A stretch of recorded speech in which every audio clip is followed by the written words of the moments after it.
పెద్దలారా మిత్రులారా అందరికీ నమస్తే. తెలుగుదేశం పార్టీ మహానాడు 2025 మే 27, 28, 29 తేదీల్లో జరుగుతూ ఉంది.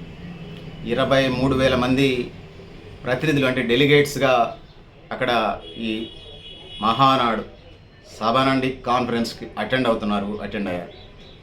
ఇక్కడ 650 మంది దాకా 450 నుంచి 650 మంది దాకా వేదిక మీద కూర్చున్నటువంటి ఏర్పాట్లు అయితే చేసినటువంటి పరిస్థితి మనకు కనపడుతూ ఉంది.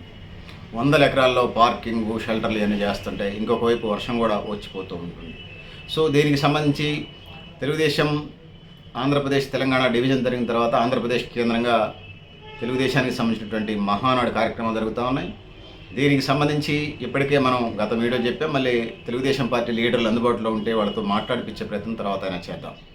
ముఖ్యంగా తెలంగాణ రాష్ట్రానికి సంబంధించిన లీడర్లు ఎవరైనా చెప్పి మనం అడుగుదాం, వాళ్ళ వాయిస్లు కూడా తీసుకునే ప్రయత్నం చేద్దాం.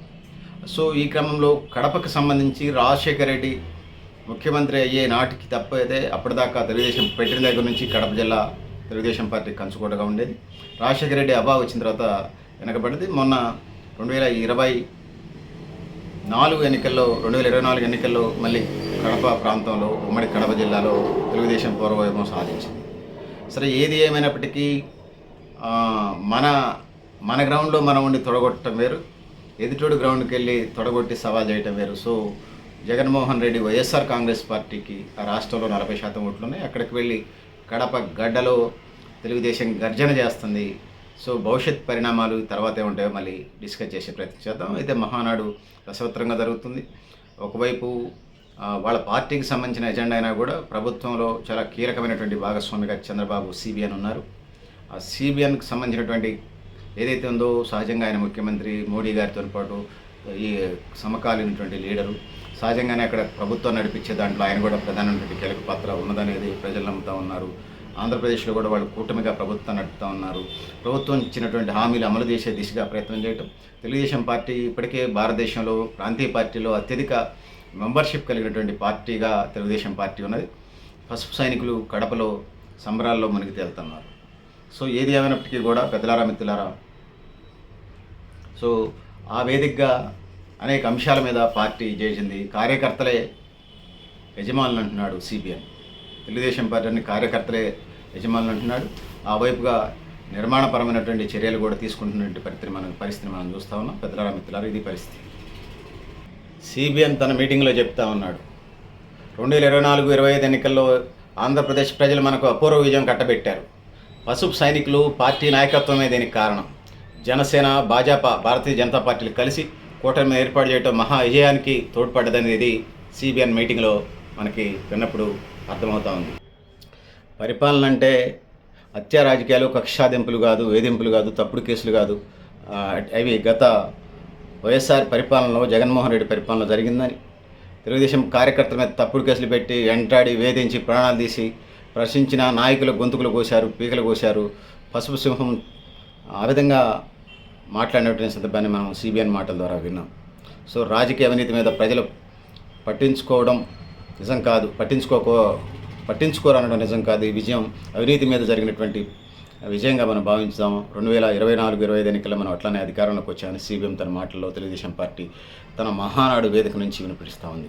సో తెలుగుదేశం చేసినటువంటి పోరాటంలో నిజముందని సిఐడి వంటి దర్యాప్తు సంస్థలే చేసినాయి. సో అందుకోసం అవినీతి మీద అరిపెరగని పోరాటాలు చేసిందని చెప్పింది. సో హైదరాబాద్లో outer ring road, Vanpic city, Lepakshi భూములపై పోరాడడం, వాటిలో అక్రమాలు నిజమేనని విచారణ సంస్థలు అంగీకరించాయి. ఓవులాపురం గనుల్లో అక్రమ తవ్వకాల మీద తెలుగుదేశం చేసిన ఉద్యమం అప్పట్లో దేశ చరిత్రలో సంచలనం. అక్రమ మైనింగ్ నిజమేనని 10 ఏళ్ల న్యాయస్థానాలు తేల్చినాయి. నిందితులకు శిక్షలు కూడా పడ్డాయి. సో డిజిటల్ కరెన్సీ వాడకం పెరిగిన నేపథ్యంలో 500, 2000 నోట్లు రద్దు చేయాలని చెప్పేసి అప్పుడే రాజకీయ అవినీతి తగ్గుతుందని చెప్పేసి ఈ సందర్భంగా సిబిఎన్ మాట్లాడిన సందర్భాన్ని మనం చూస్తూ ఉన్నాం. సోదరులారా, సోదరిమణులారా, మే 28 ఎన్టీఆర్ జయంతి వేడుకలు ప్రతి సంవత్సరం జరిపోయాయి కాదని అనలేం. సో 43 సంవత్సరాల ప్రస్థానంలో అనేక అభివృద్ధి సంక్షేమ కార్యక్రమాలకు తెలుగుదేశం బ్రాండ్ అంబాసిడర్గా నిలబడ్డది. జెండా పుట్టిన దగ్గర నుంచి సో బడుగు బలహీన వర్గాల కోసం పాటుపడ్డది. పట్వారీ వ్యవస్థను రద్దు చేసింది. ఆడబిడ్డలకి ఆస్తి హక్కు ఇచ్చింది. బాలికా విద్యకు ప్రోత్సాహం కల్పించింది. మహిళా విశ్వవిద్యాలయాలు పెట్టింది. లోటు నుంచి మిగులు విద్యుత్తుని తీసుకొచ్చింది. కేజీ బియ్యం 2 రూపాయలకి ఇచ్చింది. పక్కా ఇళ్ళు ఇచ్చే ప్రయత్నం చేసింది. పింఛన్లు ఇచ్చే ప్రయత్నం చేసింది. జనతా వస్త్రాలు ఇచ్చే ప్రయత్నం చేసింది. పెన్షన్లు 30 రూపాయల నుంచి 4,000 రూపాయలకు పెట్టాం. కట్టెలపై నుంచి విముక్తి కలిగించి డ్వాక్రా మహిళల పేరుతోని గ్యాస్ బండ్లు ఇచ్చే ప్రయత్నం చేసింది. ఇట్లని చెప్పుకుంటూ పోతే అన్ని రంగాలకు సంబంధించి రైతులకి సాగునీరు, త్రాగునీరు, విద్య, వైద్యం, ఉపాధి అన్ని రంగాలకు సంబంధించి తెలుగుదేశం అనేక అభివృద్ధి సంక్షేమ కార్యక్రమాలు తీసుకొచ్చింది. ఇక తెలుగుదేశం పార్టీ అంటే బీసీల పార్టీ, సామాజిక న్యాయానికి పెద్దపీట అనేది మనం చెప్పుకోవచ్చు. రాజ్యాధికారంలో భాగస్వామ్యం చేశాం. బీసీలు స్థానిక సంస్థల్లో రిజర్వేషన్ ఇచ్చే ప్రయత్నం చేశాం.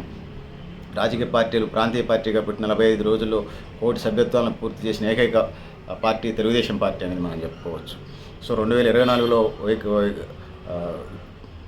వైఎస్ఆర్ పార్టీ ఏదైతే ఉన్నదో అది ఓడిపోయి మనం విజయాన్ని సాధించాం. సో తెలుగు రాష్ట్రాల పార్టీలో తెలుగుదేశం పార్టీ విశ్వవిద్యాలయ విద్యార్థులు అనేది రెండు, అంటే తెలంగాణ, ఆంధ్రాలో తెలుగుదేశం పార్టీ నుంచి ఉన్న వాళ్ళు ఏ వేదికల్లో ఉన్న నాయకులుగా చలామణి అవుతున్నారని చెప్పేసి ఈ వేదిక నుంచి మహానాడు 2025 వేదిక నుంచి వినపడ్డది. సో తెలుగు రాష్ట్రాల్లో ఏ పార్టీలో చూసినా తెలుగుదేశం విశ్వవిద్యాలయం చదివిన విద్యార్థులే. అది మన పార్టీ సత్తా, మన విధానం అత్యంత విజయవంతమైన మోడల్ అవడానికి ఇంతకు మించి ఉదాహరణ అక్కర్లేదని చెప్పేసి అది చింపేస్తే చిరిగేది కాదు, చెరిపేస్తే చెరిగేది కాదు. మన పార్టీ విధానాలు, ఆలోచనలు దేశంలోని రాజకీయ పార్టీలకు బ్లూ ప్రింట్ లాగా నిలిచాయి. నీతి నిజాయితీలతో రాజకీయాలు చేస్తాం, విజన్తో పనిచేస్తాం. పాజిటివ్ పాలిటిక్స్ మన విధానం, రాష్ట్రమే ముందు అనేది మన సంకల్పం అనేది ఈ మహాసభ నుంచి మనకి వినపడతా ఉంది. సో పెద్దలారా, మిత్రులారా, సో ఇది పరిస్థితి. సో హామీలు ఏదైతుందో 10 లక్షల కోట్ల వారసత్వ అప్పు, 1.20 లక్షల కోట్ల బిల్లు బకాయిలు ఉన్నాయని ఇబ్బందులు చెప్పి నిలబెట్టుకుంటామమ్మా, మిమ్మల్ని ఇంటింటికి పంపి ప్రజలను ఎన్నికల మేనిఫెస్టో చెప్పాం, వాటన్నింటిని అమలు చేస్తున్నానని ఈ వేదికను చెప్పారు.